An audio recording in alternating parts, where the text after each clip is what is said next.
श्रीवेङ्कटनिवासाय श्रीनिवासाय ते नमः। शुक्लाम्बरधरं विष्णुं शशिवर्णं चतुर्भुजं प्रसन्नवदनं ध्यायेत् सर्वविघ्नोपशान्तये। मालां पुण्डीकमलं शूलं शङ्खं सुदर्शनं दधानं भक्तवरदं दत्तात्रेयं नमाम्यहम्। दधानं भक्तवरदं दत्तात्रेयं नमाम्यहम्। पूजन्तं राम रामेति मधुरं मधुराक्षरम् आरुह्य कविताशाखां वन्दे वाल्मीकिकोकिलम्। बुद्धिर्बलं यशोधैर्यं निर्भयत्वमरोगता अजाड्यं वाक्पटुत्वं च हनुमस्मरणात् भवेत्। सदाशिवसमारम्भां शङ्कराचार्यमध्यमाम् अस्मदाचार्यपर्यन्तां वन्दे गुरुपरम्पराम्। गुरुर्ब्रह्मा गुरुर्विष्णुः गुरुर्देवो महेश्वरः गुरुस्साक्षात् परं ब्रह्म तस्मै श्रीगुरवे नमः। अस्मत्श्रीगुरुचरणारविन्दाभ्यां नमो नमः। పరమేశ్వర స్వరూపమైన సభకు నమస్కారం. ఈరోజు శోషాచమే దినంచమే అని వేదం చెబుతోంది. మనకు మహత్తరమైనటువంటి ఒక పుణ్యప్రదమైనటువంటి రోజుగా మనం దీన్ని మన అదృష్టంగా మనం భావించాల్సిన అవసరం ఉన్నది. ఎందుకంటే మా గురుదేవుడు శత జయంతి సంవత్సరం భాద్రపద శుద్ధ తల్లి నుండి ప్రారంభం అవడం కారణాంతరాల వల్ల అది ఈరోజు ఆ సభా ప్రారంభం జరుగుతూ ఉండడం, ఇద్దరు ఆచార్యుల నడుమ నేను రక్షితున్నై, మా గురుదేవుల శిక్షితున్నై ఏదైనా రెండు వాక్యాలు నాకు ఇప్పుడు నా నోటికి వచ్చే చెప్పగలిగినవి ఏమైనా రెండు మనవి చేస్తూ, ఇందాక వారు అచ్యుతరామారావు గారు నిన్నటి రోజున ప్రవచనాలను విశ్లేషిస్తూ రామహేంద్ర గారికి మా రామనాథన్ గారి గురించి వారు చెప్పిన విషయాలు విశ్లేషించారు. ఇప్పుడు మా గురువు గారు 1945లో ప్రవచనాలు ప్రారంభం చేస్తే 60 సంవత్సరాల కాలం 2005 వరకు ప్రవచనాల షష్ఠి పూర్తిని ఘనంగా చేసి వారు అసలు సుమారుగా అసలు రామాయణాన్ని ఎన్ని వందల సార్లు ఎన్ని వేల సార్లు ఎక్కడెక్కడ ప్రవచనాలు చేసి ఉంటారో మనం గణాంక వివరాలు ఏమాత్రం ఉండవు. ఆ రోజుల్లో లేని గణాంక వివరాలు. ఇప్పుడంటే అన్నీ మనం కంప్యూటర్తో లెక్కిస్తుంటున్నాం, కానీ అలా లేదు. సౌకర్యాలు లేదు, కరెంటే లేదు, మైకులే లేని రోజుల్లో కూడా గురువుగారు ప్రవచనాలు చేశారు. అటువంటి మా గురువుగారు రాసిన రామాయణ రహస్య దర్శినిలో నుండి అందరికీ తెలిసిన 2 విషయాలు, ఎందుకంటే నాకు 15 నుండి 20 నిమిషాలు సమయం ఇచ్చాను. ఒక 10 నిమిషాలు సీతా కళ్యాణ ఘట్టం గురించి వివరించి, ఒక 5 నిమిషాల నుండి 10 నిమిషాలు గురువు గారి కొన్ని జీవిత విశేషాలు మనం చేసే అవకాశం నాకు ప్రసాదించినందుకు మరొక్కసారి ఈ శత జయంతి సభ సరదేవ భట్ల సోమశేఖర్ గారికి, అలాగే పూజ్య గురుదేవులు మాధవానంద సరస్వతి దేవి వారి పాదాభివందనాలు చేసుకుంటూ, మనం రామాయణంలో సీతా కళ్యాణం అంటే జగత్ కళ్యాణం. రాశీభూత సౌశీల్య సౌందర్య సౌశీల్య పూత త్రిలోకైక మాతామె రాముడా కాదు శౌర్య స్థైర్య గాంభీర్య రమణీయ సుగుణాభిరాముడతడు హనుమయా కాదు రామపాదాబ్జ రసతరంగ భృంగాయమాన అంతరంగుడతడు. అదిగు రామాయణం బటే ఆది కవి ఉపాయనం పిచ్చు ప్రేమ రసాయనము అని కర్ణశ్రీ గారు చెప్పారు. కాబట్టి సీతారామ హనుమంతులు భరతుడు గుహుడు ఇటువంటి ఆ ఘట్టాలు మనం చెప్పుకునేటువంటి ఒక పట్టాలు మనకు అవ్వవు, కానీ అంతంత అన్ని విశేషాలు వారి దగ్గర మనకు ఉన్నాయి. ముఖ్యంగా సీతా కళ్యాణానికి నాంది శివధనుర్భంగం. ఈ శివధనుర్భంగంలో జగన్మాత పూజాత సకల సద్గుణోపేతైన ఆ జగన్మాతను రామచంద్రమూర్తి వారు వివాహం చేసుకుంటేనే శక్తిమతో రవేదలాగా ఆ ఉపాస్య దైవంగా మనకు సీతారాములు ఎక్కడా కూడా లక్ష్మీనారాయణుడు పక్కనే ఉంటారండి, విడివిడిగానే ఉంటారు పక్కన. కానీ పార్వతీ పరమేశ్వరులు సీతారాములు మాత్రమే ఆ గొడ మీద కూర్చునేటువంటి అవకాశం అధికారం జానకీ బలిల సత్కోదండ దండంకరే. శంకరాచార్య వారు భద్రాచలాన్ని గురించి చెబుతూ రాముల వారు అమ్మవారు రాముల వారి ఎడమతోడ మీదే ఉన్నారు. వామాంకస్థిత జానకీ బలిల సత్కోదండ దండంకరే చక్రంచ ఊర్ధ్వకరేణ బాహుయుగళే శంఖం శరం దక్షిణే విభ్రాణం జలజాత పత్రనయనం భద్రాద్రి మూర్తిస్థితం కేయూరాది విభూషితం రఘుపతిం సౌమిత్రియుక్తం భజే అంటూ భద్రాచల ఆ రామచంద్రమూర్తిని చక్కగా మనకి ధ్యానం చేశారు. అటువంటి ఆ రాముల వారు శివధనుస్సుని ఎక్కుపెట్టి ఆ శివధనుస్సు ద్వారా సీతమ్మను పరిణయం చేసుకున్నారు. అది మహాసభ. సీతా స్వయంవరార్థమచటగూడెను తళతళలాడు భూషణాలతో ఖండాంతరాల ధరలు శివధనుర్భంగమునకు చేసినారు.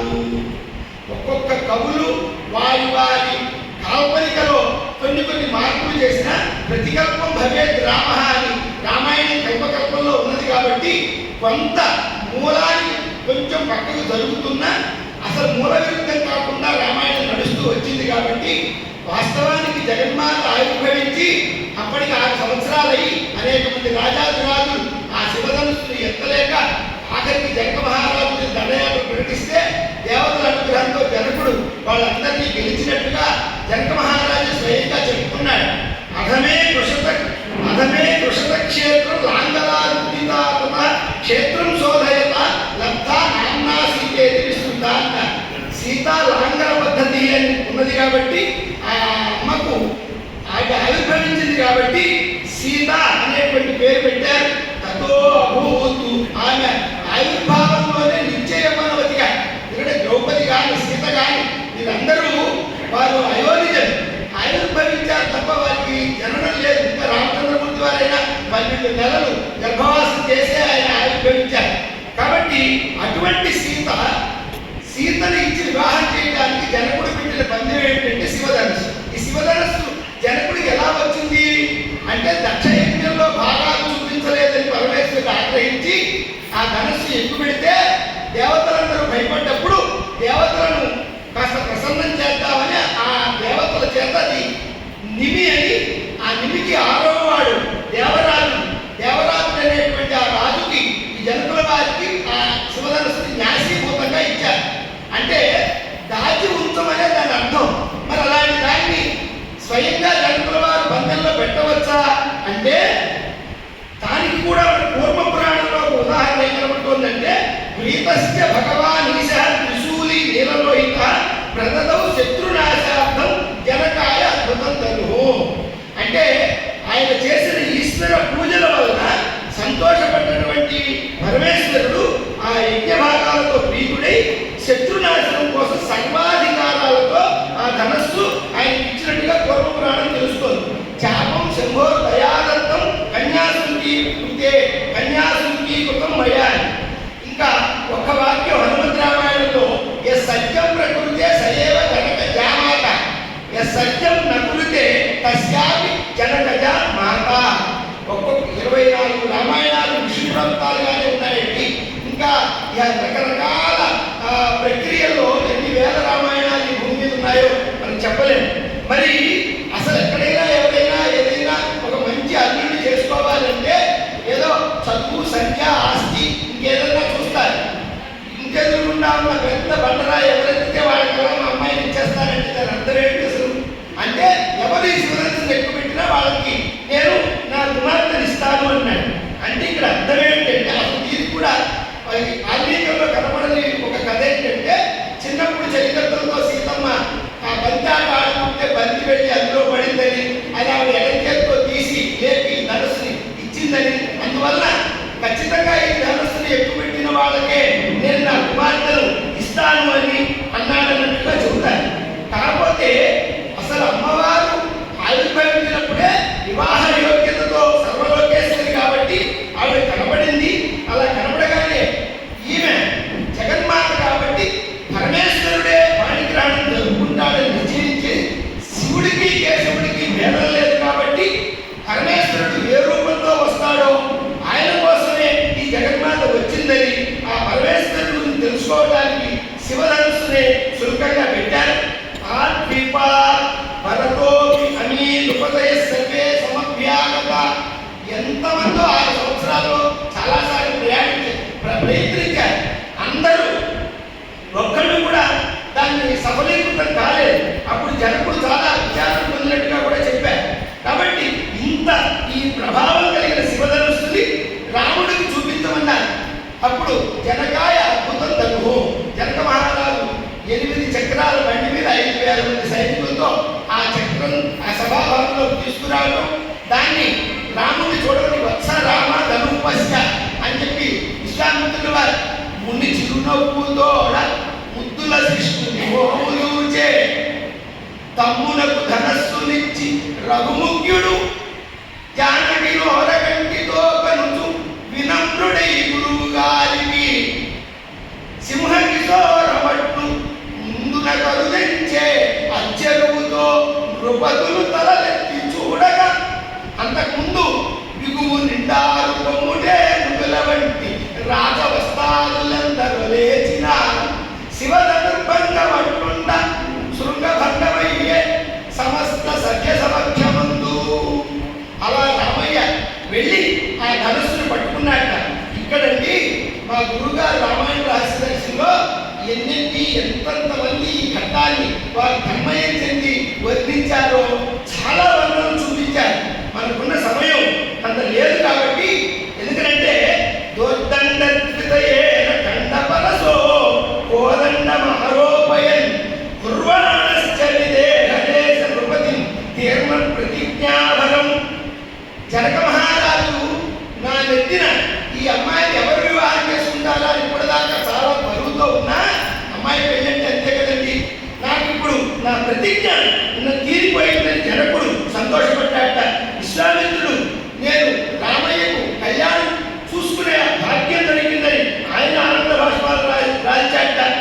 సానందం కృషికాత్మజేన సుదృశాం ముందే ముందేన కౌతూహల సప్రీడం ప్రియయా. అలాగే సీతమ్మకు మంచి భర్త దొరికాడని సంబరపడిపోయి ముత్తైదులు చూశారట. సీతమ్మ సిగ్గుతో చూసిందట. ఇన్ని భావాలతో చూడబడిన శుభస్వరూపుడైన రామచంద్రమూర్తి రామవస్తు నా శ్రేయసే. శ్రేయస్సు రాముడుగా ఎవరు ఇవ్వగలుగుతారండి? ఐశ్వర్యం రామ పూజనార్థన్నా. కాబట్టి శ్రీరాముడికే ఆ శివధనుస్సు ఎందుకు వంగింది అంటే శివ అభిన్నుడు కనుక పరమశివ ధనస్సుని రాముడు ఎక్కుపెట్టగలిగాడు. శివ విష్ణు అభేదాలు చూపించేదే రామావతారం. ఇదే సర్వశ్రుతి స్మృతి పురాణ నిర్ణయం. రా అంటే విష్ణు మంత్రం, మా అంటే శివమంత్రం. ఇది శ్రీరామ అంటే శివ విష్ణు అభేదమే ఈ రామమంత్రం అన్న. పెళ్ళుమనే విల్లు గంటలు గల్లుమనే విల్లుమనే గుండె రుపులకు చల్లుమనే జానకి దేహం ఒక నిమేషమునందే నయము జయము భయము విస్మయము గదురా.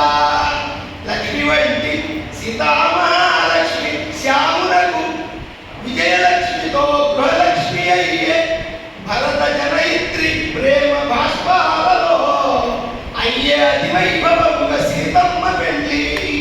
ఇప్పటికీ మన తెలుగునాడు సంప్రదాయాల్లో సీతారాముల వివాహం చేసుకుంటే మానవ వివాహాలు మనం ఎవరూ ప్రారంభం చేయం. అటువంటి వివాహానికి ముహూర్తం నిర్ణయించారు. ఉత్తరా నక్షత్రం అమ్మవారి నక్షత్రమే వివాహానికి అంటే మఘా నక్షత్రం రోజున వివాహాలు నిర్ణయించారు. అందరు పెద్దలు వచ్చారు, వంశక్రమాలు చెప్పారు. ఇక్కడ ఒక 2 విషయాలు ఎందుకు చెప్తున్నానంటే రామచంద్రుల వారి పునర్వసు నక్షత్రం, భరతుల వారి పుష్యమి, లక్ష్మణ శత్రుఘ్నుడి ఆశ్లేషం. అంటే తారాబలం చూస్తే పునర్వసు నుంచి ఉత్తర సాధన బాగానే అవుతుంది. కానీ భరతుడికి వచ్చేసరికి అది ప్రత్యక్తాలో పోతుంది పుష్యమి. అయినా కూడా వివాహానికి ప్రత్యకుత్తమం, వివాహే ప్రత్యకుత్తమం ఉన్నది కాబట్టి అది కూడా పర్వాలేదు. ఆశ్లేష సాధనతార అయిందిగా, జన్మ సంపత్ విపక్షేమతార అయింది కాబట్టి తారాబలం బాగానే ఉంది. కానీ అమ్మవారి పరంగా చూస్తే అమ్మవారికి ఉత్తర పర్వణి నక్షత్రంలోనే అమ్మవారు పుట్టారు కాబట్టి అదే నక్షత్రంలో వివాహం జరగడం వల్లే ఆ కొంత వియోగం చివరి దశలో కలగటానికి కారణభూతమైందన్న విషయం కూడా అక్కడ మనవి చేశారు. అందులో ఈ సీతారాముల వివాహం అంటే ఇక్కడ ఒక్క సీతారాముల వివాహం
ఉంటాయి. అన్ని చోట్ల సీతారాముల విజయం సీతా మమసుత సహధర్మ శరీర ప్రతీక్ష చేయన భద్రంతే పాణింద్రుడు నేర్చుకో పాణిన అంటూ రాజాపక్ష వివాహం ద్వారా సీతారాముల వివాహం జరిగింది. ఆ సీతారాముల వివాహం లోక కళ్యాణం. ఎందుకు లోక కళ్యాణం అంటున్నామంటే సీతారాముల పెళ్లిలో ఇప్పటికి కూడా భద్రాచలంలో వ్యాఖ్యాతలు తలంబ్రాల ఘట్టంలో రసవత్తరంగా వ్యాఖ్యానం చేస్తుంటారు. ఆ గురుదేవులు కొన్ని సంవత్సరాల కాలం భద్రాచలం సీతారాములు వ్యాఖ్యానం చేశారు. మా జమ్మలమడకు మాధవరాయ శర్మ గారు ఉండేవారు. వీరు వారు కలిసి ఆ ఆకాశవాణి రేడియోలో ఆ కార్యక్రమాలు వస్తూ ఉన్నప్పుడు కనీసం కోట్ల మంది తల కానీ చెవులు కానీ కళ్ళు కానీ ఇటువంటి మార్చేవాడు కాదు. సీతమ్మ చంగావి చివురు దోసి దండనెప్పి పద్మరాగముల భంగినప్పే రామచంద్రు శిరసుపై నిడనెప్పి కుంద ప్రసూనాల చందమంతే శ్యామ సుందరు వేణు చారు వేళల నెప్పి ఇంద్రనీలములట్టు లెసగ మెసగే చలచలనలు ఎలంకుల చారుతో నెప్పి పుష్పవర్షంపు సొంపులు వహించే పావనములు అవి ధన్య జీవనములు సకల జగతికి శుభములు వసగు కాక జానకి రామ సహిత మహిత మంగళ మనోజ్ఞ కళ్యాణ భౌతికములు జానక్య కమలామలాంజలిపుతే యా పద్మరాగాయుత న్యస్త రాఘవ మస్తకే జగలస కుంద ప్రసూనాయుత స్రస్తా శ్యామల కాయకాంతి కలిత యా ఇంద్రనీలాయుత ముక్తాస్తా శుభదా భవంతు భవతాం శ్రీరామ వైవాహికాం. ఈ శ్లోకం లేని పెళ్లి పొందినట్టు ఉండదు. ఇటువంటి అదృష్టం అవకాశం మా గురుదేవుడు నాకు ఈ విద్య చెప్పడం ద్వారా నేను రెండు ముక్కలు మెతుకుల చెప్పుకునేటువంటి ఆ అవకాశం ఆనందం నాకు కలగటం సంతోషం. ఒక్కసారి అంటే ఇదే వేదిక మళ్ళీ మీకు లేదన్నారు కాబట్టి శాస్త్రి గారు సందులో రెండు మాటలు మనవి చేసి గురువుగారి గురించిన ఒక చిన్న పరిచయ విశేషాలు. ఇంతమంది పెద్దలు వారితో ఎంతో సంవత్సరాలు ప్రయాణాలు చేసినటువంటి పెద్దల ముందర నేను చెప్పే మాటలు కొంచెం హనుమంతుడు కుప్పిగత్తుల్లాగా ఉన్న 4 విషయాలు సభలో పూర్వ పరిచయం లేని వారికి చూడాలన్న ఉద్దేశంతో